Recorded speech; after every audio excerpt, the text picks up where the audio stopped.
I just want to change gear a bit. Well, you mentioned a few minutes ago about, I think you're obviously alluding to people giving answers with regards to, how as Muslims, as a minority, how do you deal with LGBT issues and campaigning and activism and that kind of stuff. And you were alluding to someone who was saying, not by name, but they were saying, I agree with your right to do X, Y, Z.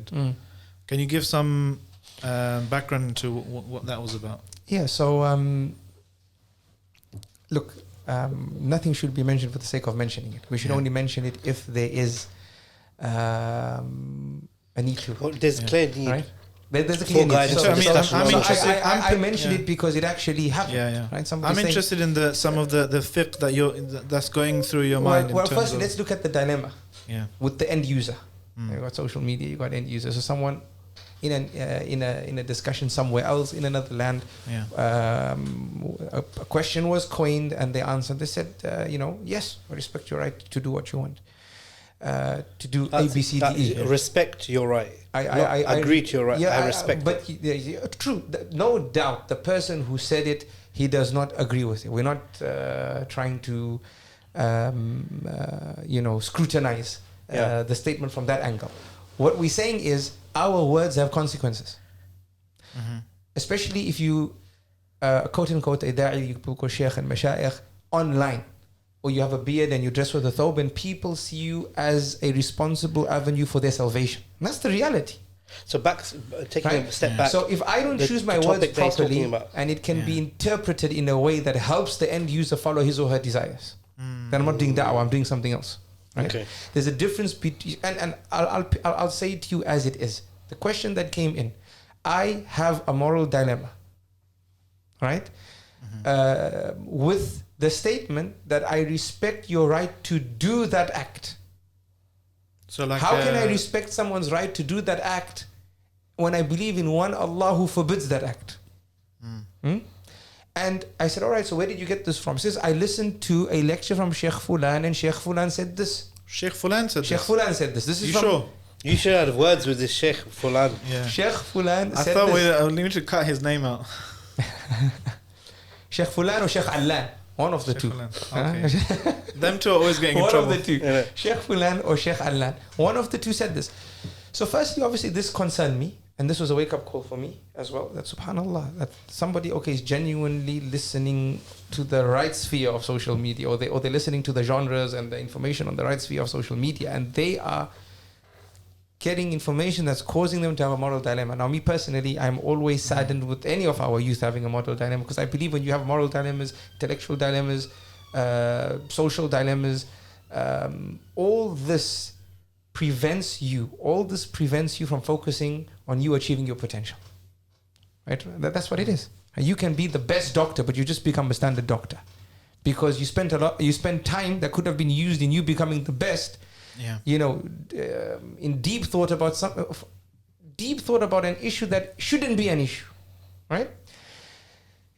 But it became an issue because maybe you lack knowledge about it, or maybe somebody made it an issue for you, like in this particular case. That issue itself, though, is a big issue. It is. I think the moral dilemma is beyond the statement of that one sheikh. Of course. In terms of Muslims living in, as minorities, for example, you have to acknowledge a legal right for the polytheist to worship an idol, right? I mean, legally, politically, there's that issue. So you respect you respect. Not saying respect or whatever, but there is a. No, but in light of this statement, can it be said? I put it to you, Dr. Salman. I respect your right to have a choice. Right? Because I've also been pondering over this. That how can we better frame that? Because obviously the Sheikh this is what he meant, right? But it wasn't understood that way. Right? There's a difference between me respecting your right to do A, B, C, D, and respecting your right to have a choice. But what you've chosen, that's a different matter in terms of how I view it. Right? But I respect your right to choose. Allah says, فَمَنْ شَاءَ فَلْيُؤْمِنْ وَمَنْ شَاءَ فَلْيَكْفُرْ. Whoever wishes, let them believe. Whoever wishes, let them disbelieve. Islam gives you a right to choose. لَا إِكْرَهَ فِي الدِّينِ. There's no compulsion in believing. Right? Right? But once you enter the fold, then there's rules and regulations. Right? But you cannot force, and this was the way of the Sahaba after Rasulullah sallallahu alayhi wa sallam. And this was many a time, this was on the tongue of Umar ibn Khattab radiallahu anhu. I say on his tongue, I mean in his letters to his to his generals who are out, who are busy with Persia and busy with the Persians and busy with the Romans. Right? This whole reminder.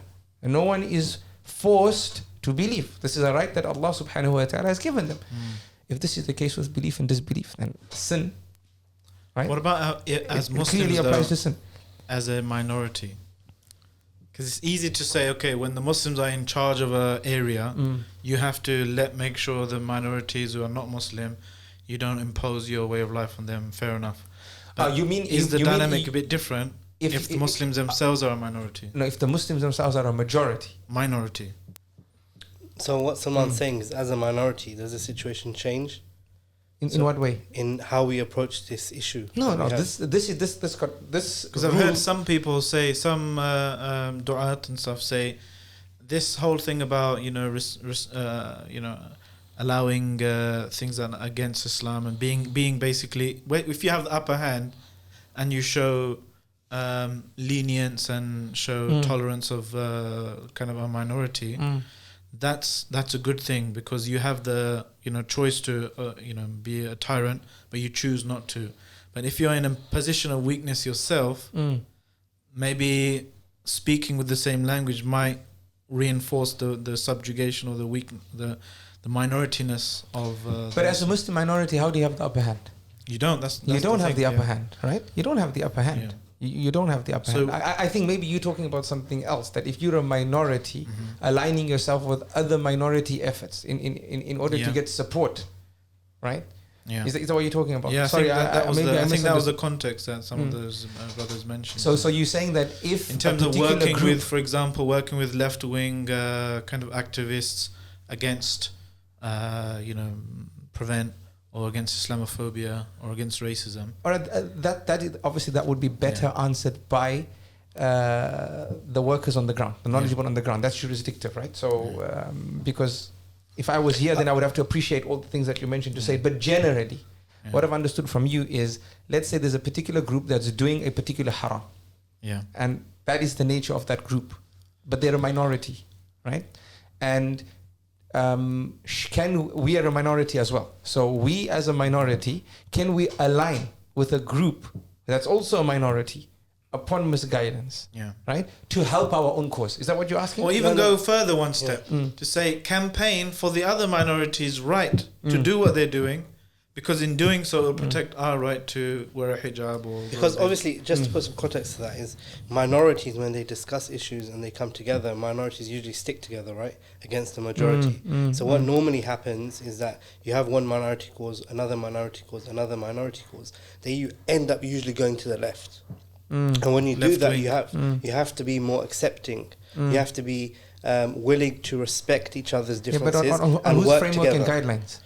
Because if you're a Muslim, right, your group has its own framework and guidelines. So we always have to go back to the framework and guidelines. And which are? There are plenty. There's plenty rules, plenty guidelines. You give me specific cases, and then we will benchmark the case that you share against the Muslim guidelines. Look, in terms of the Muslim minority discussion, again, that's better discussed by the scholars on the ground. But what I would say is, because fatwas are specific, but a fatwa has to look at the consequence of the fatwa. No. There's consequences. Some of the scholars of usul would talk about the mufti needing to appreciate 3 consequences of the fatwa he passes. Some have said 7. Some of the Malikis, if my memory serves me right. You mentioned that last time. That you have to look at, this is a content, this will happen, this will happen, this will happen, or this could happen and this could happen before you pass the fatwa. Because at the end of the day, you are speaking on behalf of Allah subhanahu wa ta'ala. You are representing the sunnah of the Prophet sallallahu alaihi wasallam.